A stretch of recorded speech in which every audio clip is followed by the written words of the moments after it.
Assalamualaikum warahmatullahi wabarakatuh. Selamat malam semuanya. Izinkan saya Ahmad Rehan Anasabi, NPM 2014151059 dari Kehutanan B ingin mempresentasikan PPT tentang pengaruh luas penggunaan lahan terhadap laju erosi, studi pada beberapa das di wilayah Tapal Kuda di Jawa Timur. Dosen yaitu Bapak Insinyur Dr. Gunardi Winarno, MSI, pada mata kuliah hidrologi. Ya, yang pertama ada daftar isi. Daftar isi yang pertama pendahuluan, yang kedua metode penelitian, yang ketiga hasil dan pembahasan, yang keempat yaitu penutup. Pendahuluan, latar belakang. Yang pertama, jumlah penduduk yang semakin meningkat di setiap tahunnya berdampak pada kebutuhan pangan, tempat tinggal, sarana transportasi, dan penggunaan infrastruktur. Yang kedua, alih fungsi lahan merupakan salah satu dari 5 isu pokok tentang tata guna lahan, tata ruang, dan pada tataran mikro pada pembangunan wilayah di Indonesia. Yang ketiga, Jawa Timur adalah salah satu provinsi yang memiliki penduduk paling banyak di Indonesia, yaitu 39,2 juta atau sekitar 15% dari jumlah penduduk di Indonesia pada tahun 2017.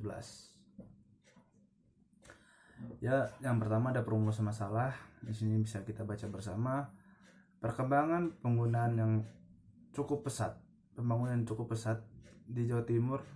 Hal ini mengakibatkan terjadinya alih fungsi lahan yang memberikan dampak turunan berupa limpasan, erosi, dan sedimen di das daerah aliran sungai.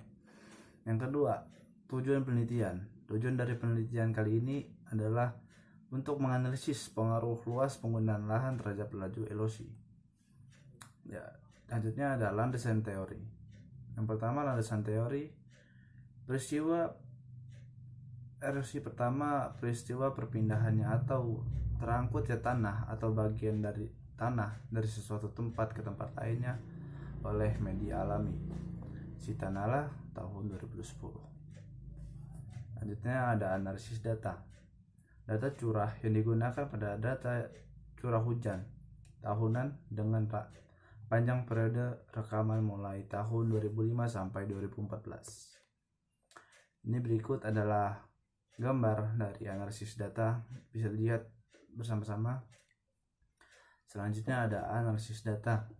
Peta jenis tanah di investasi menggunakan Malpinfo profesional versi 11.0 untuk menentukan jenis tanah dan nilai K atau faktor erodibilitas tanah. Ya, selanjutnya ada analisis data lagi, yaitu data DEM didapatkan dari data Aster GDEM 2 yang digunakan untuk menghitung nilai LS atau faktor panjang dan kemiringan lereng. Data DEM diturunkan menjadi kemiringan lereng atau slope, arah aliran atau flow direction, dan akumulasi aliran atau flow accumulation. Berikut ada analisis datanya. Ada gambar di sini tentang tabelnya, bisa dilihat bersama-sama. Ya, yang kedua lanjut ke metode penelitian. Metode penelitian yang pertama dengan cara mengumpulkan dan pengelolaan data. Yang kedua, penghitungan laju erosi dengan metode user. Yang ketiga, penghitungan laju erosi berdasarkan jenis penggunaan lahan. Ketiga, ada hasil dan pembahasan. Hasilnya, erosi terjadi karena berbagai faktor, adalah salah satunya faktor CP atau pengelolaan tanaman dan tindakan konservasi. Lanjut ada pembahasan. Pembahasan kali ini tentang jenis CP atau pengelolaan tanaman yang tindakan konservasi. Yang dianalisis adalah hutan, sawah, perkebunan, dan permukiman. Lanjut ada hutan.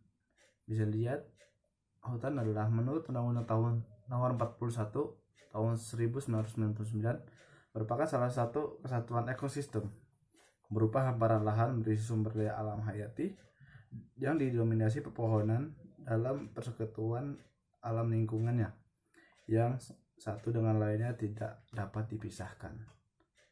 Ya, selanjutnya ada area hutan di Das Deluang dan Rondondingo memiliki laju erosi yang lebih tinggi daripada area hutan di Das lainnya. Selanjutnya ada sawah. Penggunaan area luasan sawah berpengaruh terhadap laju erosi. Antara variabel luas sawah dan laju erosi memiliki nilai R2 sebesar 0,2 dengan rentan korelasi 0 sampai 1,0. Dan ada perkebunan. Perkebunan memiliki nilai faktor CP sebesar 0,3 yang berarti besar daripada sawah dan hutan serta lebih kecil daripada pemukiman. Selanjutnya pemukiman. Pemukiman memiliki nilai CP tertinggi di antara faktor CP lainnya, yaitu bernilai 1 yang menandakan bahwa penggunaan lahan tersebut sangat berpengaruh terhadap terjadinya laju erosi. Selanjutnya penutup, yaitu kesimpulan luasan hutan, sawah, perkebunan, dan permukiman di 15 Das wilayah Tapal Kuda memiliki korelasi yang berbeda-beda terhadap laju erosi. Maka semakin luas area hutannya, maka semakin rendah laju erosinya.